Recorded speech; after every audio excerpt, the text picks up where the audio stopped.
Tag 1000. Oh nein, sogar 2000 mittlerweile. Tag 2079. Wohlverdiente Strafe. Oh, na toll, was für eine Richtung geht das denn jetzt? Aber hey, wenigstens haben wir immer noch ein technisch nicht negatives Vermögen, also alles noch Paletti. Wieder einmal sitzt du in Bosemans Büro. Alles ist makellos ordentlich, wie der pingelige Boseman es gern mag. Wobei es selten vorkommt, dass er sich verspätet. Als du dir gerade ausmalst, was wohl der Grund für seine Verspätung sein mag, geht hinter dir die Tür auf. Winston, du bist schon hier. Gut. Schön, ich fasse mich kurz. Wir wissen beide, dass dein Einsatz für diese Rolle etwas zu wünschen übrig lässt. Du bist seit fast 6 Jahren hier und in dieser Zeit... Er studiert die Notizen auf seinem Schreibtisch. Das geht ja gut los. Du hast Probleme damit, simple und klare Anweisungen zu befolgen. Das perfekte Beispiel ist, wie du vor ein paar Jahren dieses Propagandaband von Disrupt abgespielt hast. Die Konsequenzen spüren wir noch heute. Er runzelt die Stirn und schüttelt den Kopf. Naja, du wusstest, dass sich das vermutlich irgendwann rächen wird. Deine Beteiligung an dieser Disrupt-Aktion, ob sie dir nun nachgewiesen werden konnte oder nicht, wurde nicht vergessen. Diese Nacht hat Channel One sehr viel gekostet. Finanziell und was unseren Ruf angeht. Eins kannst du mir glauben. Wenn ich auch nur einen klitzekleinen Beweis hätte, tja, dann würden wir uns jetzt gewiss nicht unterhalten. Du schluckst. Pass auf, Winston. Ich mal ganz direkt. Ich mag dich nicht. Würde es nach mir gehen, wärst du schon längst gefeuert worden. Aber nachdem wir jetzt verstaatlicht wurden, ist es sehr viel schwieriger, dich ohne offizielle Rüge loszuwerden und bisher hast du es geschafft, das knapp zu vermeiden. Aber ich beobachte dich und warte nur auf einen deiner ersten Fehler. Und jetzt zurück an die Arbeit. Naja, zumindest weißt du, wie es ihm wirklich geht. Gut, das wussten wir, um ehrlich zu sein, auch schon vorher. Dass er uns nicht leiden kann. Es war vom ersten Tag an klar und da haben wir noch nicht mal ihm irgendwas getan, um ehrlich zu sein. Ausgemachte Sache. Es ist spät. Es hat den ganzen Tag geschneit und im Gegensatz zu allen anderen bist du so viel möglich drin geblieben und hast dich warm gehalten. So viel wie möglich sollte da wahrscheinlich stehen, aber egal. Normalerweise magst du den Schnee, aber heute nervt er dich einfach nur. Aber du hast morgen frei und kannst den Tag vielleicht sogar genießen. Sam freut sich immer wahnsinnig, wenn es schneit. Als die Kinder klein waren, hat sie dich immer dick eingepackt und ist mit... Nee, was? Hat sie immer dick eingepackt und ist mit ihnen im Schnee spielen gegangen. Aber das ist schon lange nicht mehr passiert. Du wirst zu dieser Jahreszeit immer ganz melancholisch, vermutlich wegen der dunklen Nächte. Das Geräusch von kratzenden Schlüsseln an der Haustür lenkt dich ab. Das ist dann wohl Sam. Nachdem du ihr ein paar Minuten lang die frustrierten Versuche angehört hast, die Tür aufzuschließen, gehst du hinüber und öffnet sie. Scheiße. Danke. Die Scheißtür ist kaputt. Sie schwankt und hat eine gewaltige Fahne. Sam, sag bitte nicht, dass du nach Hause gefahren bist. Wie viel hast du getrunken? Fragen wir erstmal das hier. Weil das hier ist ein Vorwurf, das hier ist nur ein bitte hab nicht so das Auto gefahren. Du kannst mir nicht sagen, was ich zu tun und zu lassen habe. Ich bin erwachsen und treffe meine eigene Entscheidung, Alex. Der angriffslustige Ton wird etwas von der Tatsache abgeschwächt, dass sie sich am Türrahmen festhalten muss, um nicht umzufallen.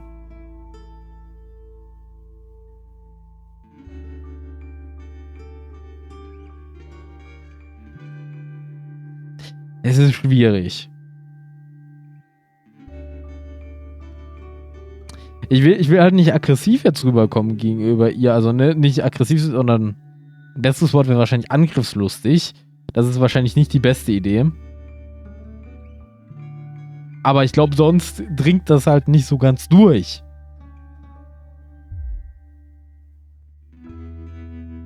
Nein, ich will nicht mehr dran denken. Tränen fallen Sam von den Wangen. Er wäre heute 21 geworden, Alex. Unser kleiner Junge. Aber er ist weg. Und Susie auch. Und Chris. Sie sind alle weg. Und dir ist das völlig egal.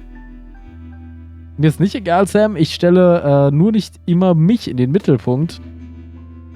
Es ist unfair, Sam. Jeder traut auf seine Weise. Ja, was heißt, sie hat sich jetzt ja auch nicht in den Mittelpunkt gestellt. Aber es ist schon ein bisschen lächerlich, dass sie uns diesen Vorwurf gerade macht. Nein, natürlich nicht. Du hast in der Arbeit zu viel zu tun oder was auch immer. Sie richtet sich auf. Aber ist schon okay. Ich gehe irgendwo anders hin, wo ich nicht ständig kritisiert und belehrt werde.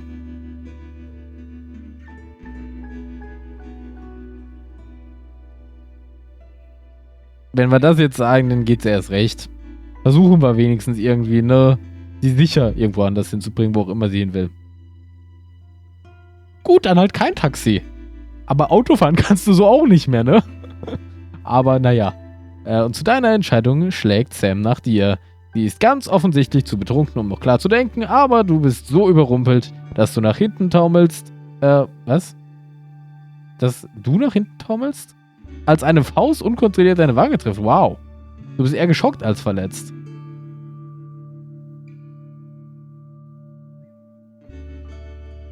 Okay, es reicht. Du bleibst heute Nacht nicht hier.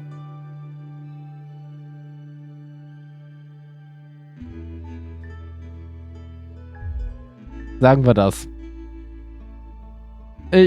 Also schön. Es tut mir leid, Alex. Ich vermisse sie einfach alle. Ich vermisse sie so sehr. Sam fällt in deine wartenden Arme und du übernimmst den Transport ins Bett. Morgen früh wird es bestimmt besser. Hoffst du jedenfalls. Ja, ich weiß wirklich nicht, in was für eine Richtung das geht. Wir haben ja nur versucht, das Beste zu tun bisher immer, aber irgendwie funktioniert es nicht. Zeit für Reflexion. Dein Vater ist vor über 13 Jahren gestorben. Du hast sein Grab seitdem einige Male besucht. Meistens, wenn du sehr gestresst warst. Oder wenn du nachdenken musstest.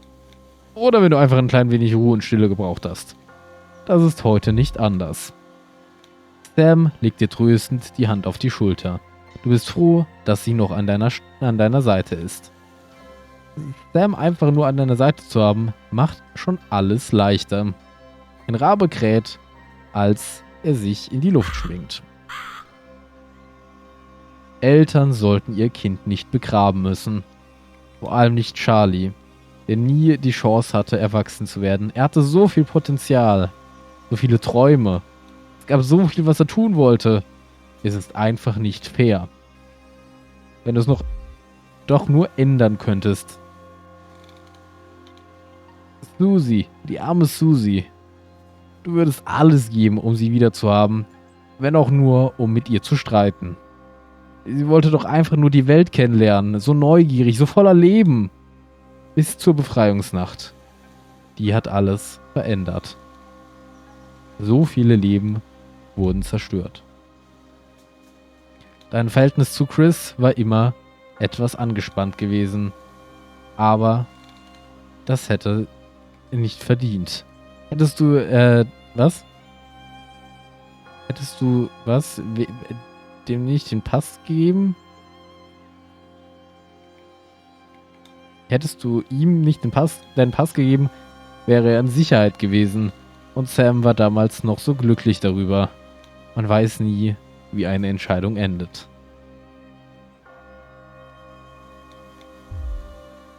Verdammt.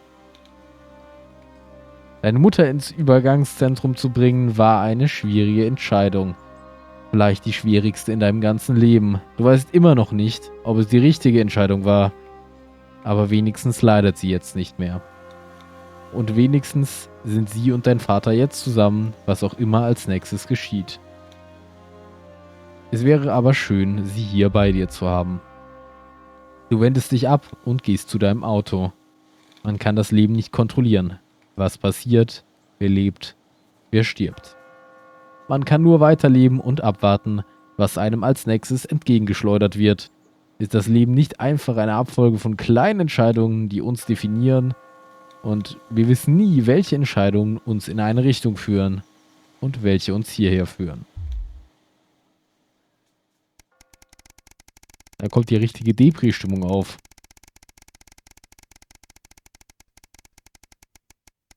Ich hoffe einfach, dass Sam es schafft, ihr Alkoholproblem loszuwerden, weil...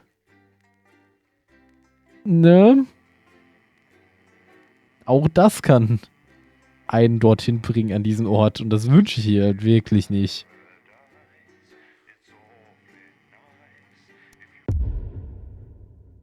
Tag 2602. Das Finale. 7 Jahre seit der Wahl. Right. Let's try and get through this one with as little pain as possible, eh, Winston? I know Advance have allowed the studio to fall into disrepair. It's all gone wrong since they took over. Not that the alternative would be better. We'd have been stuck with something like those dangerous psychopaths at Disrupt. But the show must go on. One more time, anyway. Quick point before you start. We've had a few problems with the machinery lately. Okay. Wrong buttons, screens flickering on and off, sparks and the like. Oh, juhu. Try not to make things any worse. Oh, and don't forget, you've got free reign of the SFX buttons these days. Make sure to use them whenever I would deem appropriate. Okay, no worries. VFX-Buttons? How old are you then, Cole? Okay, here we go. Big Wir smile. sehen hier nichts Neues. Aber mir ist gerade eine Sache aufgefallen. Das machen wir jetzt gerade nochmal schnell. Es ist, glaube ich, nämlich gerade genau die Sache mit den Untertiteln nicht an. Die brauchen wir natürlich. I celebrated 44 last year, but it's actually this year. Ja, da ist er. 44. Oh, Going na in toll. 5, 4, 3. So, wir machen das hier mal ganz aus. Evening and welcome Spice it up with some audience responses, Alex. I'm Megan, and I'm joined, as always, by the inimitable Robin and Patrick. How are we? Well, we have got so much going on tonight. I'm excited. I'd say I'm about a 12, Megan, on the excitement scale. Yeah, exactly. We have got so much SoCo stuff coming up. We sure do. We have Oh, shit. Jordan Brankley, who will Oh, be wir haben cooking direkt up einmal the score. verkackt. We'll be announcing the winners of our big competition, Visions of the Future. And we'll be joined by a very special guest for a game of Wheel of Truth.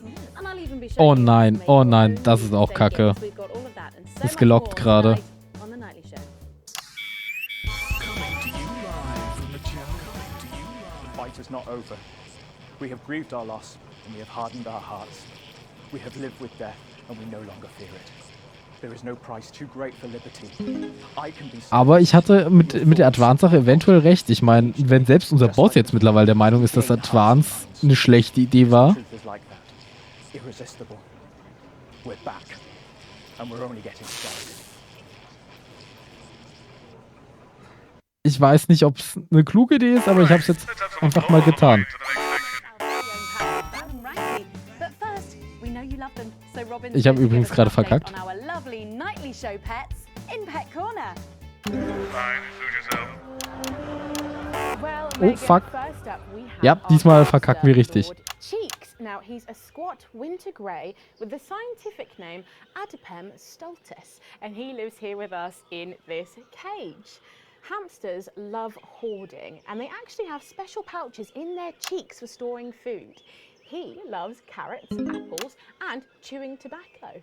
Now, hamsters are nocturnal, so we'll do our best not to wake him up. But let's just see if we can... Well, the door has been left open. It Verkackt. looks as though Lord Chinks has actually gone for a little wander. But I'm sure he will be around here somewhere. In the meantime, let's say hello to our tortoise. Now, after last month's viewer vote, she is now, of course, called Slow Barbara. And don't panic, even though it is December, Babs here doesn't actually hibernate. Let's say hello. Oh, she's sleeping. Oh, Babs. No. Those are our nightly show pets, Megan, both alive and well. Back to you. With SFX, less is more, Alex. Or some very Ja, ist ja gut. time tomorrow. Now then, I hope you're hungry, because if not, you're about to be. Patrick Bannon is with Chef Jordan Rankley, and they're going to be showing us how to knock up a delicious apple pie. It's time to go into the kitchen. Don't forget the SFX buttons. That's right, and I'm joined here by Chef Jordan Rankley. Welcome. Vor allem erst sagt er nicht zu viel SFX, dann nicht vergessen. Love the colours. It's vibrant. It's fresh. It's fun about all the arseholes. Yes? Sorry? What? So, you own 6 restaurants, you've been awarded 9 Ballon Massifs across your career, and you've worked alongside the best chefs in the world. Tonight you've got me. Oh, are you worried? Am I fucking worried? Are you worried? Are you fucking worried? Yes. Oh shit. So, what are we making today, Chef? Ist das nicht die gleiche Schauspielerin wie bei dem anderen Segment der letztes auch? Apple pie. Ooh, lovely. It's got sweetness, it's got the acidity of the fruit, and then you get the richness of that pastry. Incredible. Wow, okay, so where do we start? So we're going to start by making our filling. So we've got about 1 kilogram of fresh cooking apples here. Fucking beautiful. And we're going to slice these up perfectly. Yep. And then straight into the pan. So, your new show, Demon Kitchen Heart Eater, starts on Friday here on Channel 1. So, tell us about that. So, teams of young chefs come into my kitchen, and one by one I destroy them emotionally. And if there's time, I teach them some basic knife skills. Fuck me, Patrick. What are you doing? What? Shit. Is that how you cut? Fuck, you'll lose a fucking finger. Don't worry, Oh shit, wie kann die so viel... once we've done that, Wie kann die so viele Beleidigungen auf einmal raushauen? Yep. Boom. Yeah? Okay. Die wird es nicht mal schaffen, so viel unterzubringen. Mix that together. Selbst wenn ich es probiere. A whole egg. Okay, egg. What are you doing, you fucking donkey? Are your brains the size of that fucking egg? Oh, no, Chef. No. Shit. Right. Mix that with a wooden spoon and work in that flour, okay? Work that into a nice ball of dough, just like that. Ich glaube, sie fängt mit ihrer Show so wirklich schon an. What does the notoriously fierce Jordan Rankley do to unwind? Shit in bed. Yeah. What's that? What is that? Well, it's a bit lumpy. Lumpy? It could fucking pass for a sack of spuds. Touch that. Touch it. Yeah? Pathetic. That goes into chill. Now, we're mixing our filling. Okay. Apples, sugar, Yes. cinnamon. So, you own 6 restaurants across 5 territories. Which is your favourite? Are you mixing that or fucking it? What? Are you going to light a candle? Take it out to dinner? Fucking mix it for fuck's sake. Right, now we're rolling out 2/3 of our pastry Ich habe irgendwie Spaß bei dieser Kochshow. into the dish. And the filling goes next, right? The filling goes next. Why are you watching Oh nein. Then we're taking the remaining pastry. Obwohl, ich glaube, das ist Absicht gewesen. in the world? Do you remember Jeremy Donaldson? Because I do. I remember how he died. And now I watch this excuse of a program and I realise he was 100% right. Disrupt's first martyr died protecting this show. If you could see it now, you'd wonder why he bothered. Very carefully with steam. Ja, da muss ich mir schon recht geben. Also, And then brushing the whole thing. an Qualität haben wir vielleicht ein bisschen eingebüßt, aber die Kochshow ist schon lustig für eine Kochshow.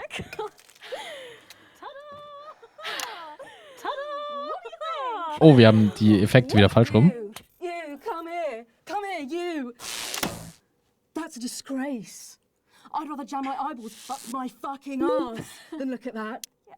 I'd rather use my tongue to tie my shoes after a fucking shit-kicking contest, do you understand? Then it goes in the oven for 45 minutes. Oh, put your fucking head in the oven while you're at it. Useless. You, come here, you. You're the worst fucking thing to happen to food since cyanide. Do you know that? I tell you what. Fuck off. Get the fuck out of here. Fuck off. Yes, okay, well, while I do that, let's go now to Megan and Robin, who will be announcing the winners of our competition. Visions of the future. Visions of the future. Well, that looks delicious. If you want to follow along at home, then make sure you write in with a stamped addressed envelope and we'll send you the fact sheet. So, Robin, look at all these amazing entries to the Vision of the Future competition. Yes, we challenged you to show us your predictions of the future, and we were just inundated with entries, weren't we, Megan? From wacky inventions to global problem solving, they are all amazing, and we had the best time looking through each one. It was so tough narrowing it all down, so we have some amazing runners-up. In third place, drum roll please, we have Hamish, who's 3 from Lunwelly. No. He calls this still life and the future of God, and it really blew us away. Leider, das Kind hat den Namen gegeben, auf jeden Fall. Passionate stroke of the brush. If you look here, you'll see a beautifully rendered, what I thought at first was a smiley face or perhaps a cat. But I think if you really look, you'll see it's actually a representation of the seeming futility of death through the eyes of the living. Indeed. He's also chosen to just leave a lot of it blank, which I think is really interesting. If you know Hamish and his work, of course, he loves focusing on the negative space rather than the image itself. Stunning, absolutely stunning, and such talent from one so young, Megan. But next up we have our second place entry. So in second, drum roll please, we have Keith, 41 from Dungleys. Yeah, Keith, we were sort of aiming this towards our younger viewers, but Mir grad nicht sicher, was das he has ist. sent in his idea of the future, which he's calling Ravaged Earth. Indeed. He says in his really rather detailed notes, deprived of basic resources, society will resort to a brutal system of weekly battles to the death where only the victor may breed. He also says it's often here either that or about the same. But maybe a Ich muss aber sagen, die Sache, dass der eine Monitor manchmal ausgeht, ist gar nicht so You schlimm. can see the sort of gladiatorial arena, and then what I can only assume is Keith himself pulling off this chap's head and shouting, Oh nein, das ist nicht gut. Linda! Oh, Keith. Maybe if you spent more time outdoors and less time entering children's competitions, she might not have left. special one there. And finally, of course, it's time to reveal our winner. All our runners-up will receive a day out at an inflatable Happy Land on an industrial estate just off the A40. Sorry about that, Keith. But our lucky winner will win the chance to spend the day at the Department of Change to see how our teammates are actually making a new future a reality every day. And the winner is, drum roll please. Oh, happy with that. Oh. I've spent my whole life searching for truths. Sometimes I've found them. Other times I've not been so lucky.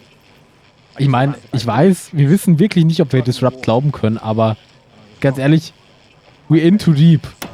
It's not in the water. Wir haben keine Wahl mehr mittlerweile. In this screen. In this show. This is your belief juice. You drink it nightly. Through your eyes, and it makes you stupid and asleep. It's getting involved in the party, aren't they? This one seems to have gone a bit haywire. I can only assume is a sign of things to come. Lovely, Lola. Well, if our winners have inspired you to make some artwork of your own, do keep sending them in, and yours could be displayed in our gallery here. Well done again to everyone who took part. We're going to take a break now, but when we come back, we'll be playing the Wheel of Truth and making some lovely homemade gifts. Don't go away. We'll be back after this. I don't know what you did. Das war knapp. Definitely made things worse down there, Winston. Oh. Probably going to be more trouble for you in this segment. What do I care? I'm done anyway. Handed in my notice this morning. The moment the show finishes, I'll be out the door. So you may as well just do what you want, as usual. Ich hoffe, wir sind nicht dran schuld, dass er gefeuert wird. Das wäre echt nicht so geil. Segmentbewertung eh. Aber hey, wir haben es uns verdient. Ich habe echt, also am Anfang, ich weiß wirklich nicht, was am Anfang los war. Das war echt, selbst für meine Verhältnisse schlecht. Aber hey, ich glaube, so langsam sind wir wieder drin. So halbwegs zumindest.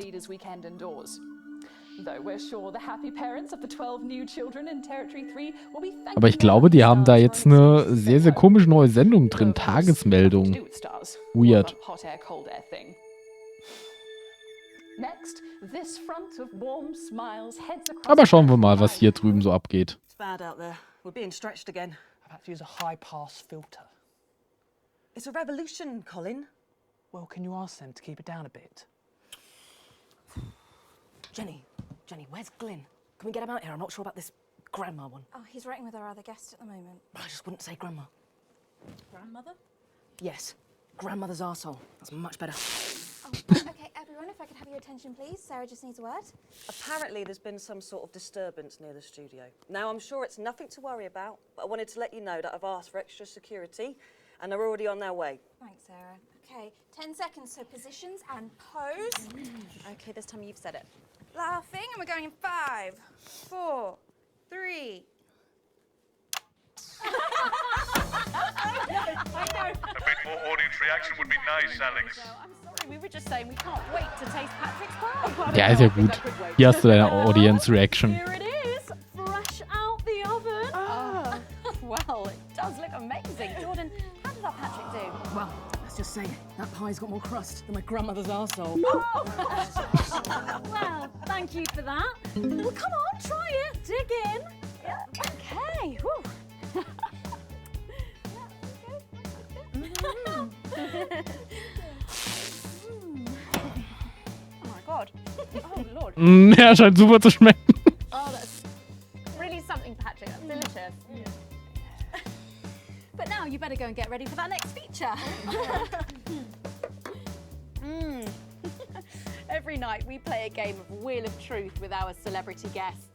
But I know what you're thinking. Megan, we've only got one celeb guest. Well observed, viewers, well observed. Well then, I better bring her out. Should I? The surprise guest? What do you think? Here she is, best-selling author, lawyer and thinker. I mean, she's only the blooming team leader. It's Julia Salisbury. Prime Minister Julia Salisbury. Oh, welcome, Julia. Darling.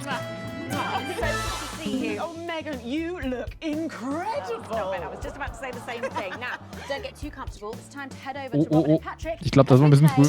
Wheel of Truth. Das war ein bisschen früh, aber ist nicht so schlimm, glaube ich.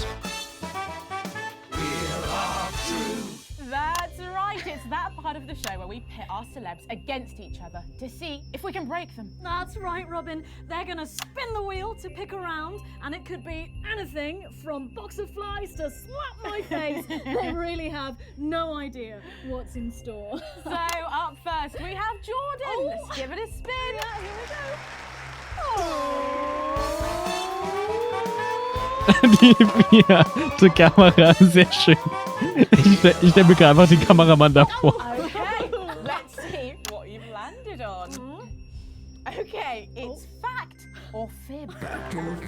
Jordan, is it true that you've been known to order takeaway for a dinner party and pass it off as your own cooking? It's one fucking time. One time. Well, I think if that pie was anything to go by, you did them a favour. Oh, not so fast there, Julia. Fact or fib? We've heard you've got a very interesting way of saving time during the laundry. Oh my god! Go on, why don't you tell us about it? You absolute... No, I can't. Okay. Oh, oh, oh. Still alone. It's early morning as I record this. Maybe you'll see this tonight, or next week, or never. It takes a lot to even get these on the air, and many small acts of rebellion. So don't worry. The fact that you can hear this at all proves it. You can never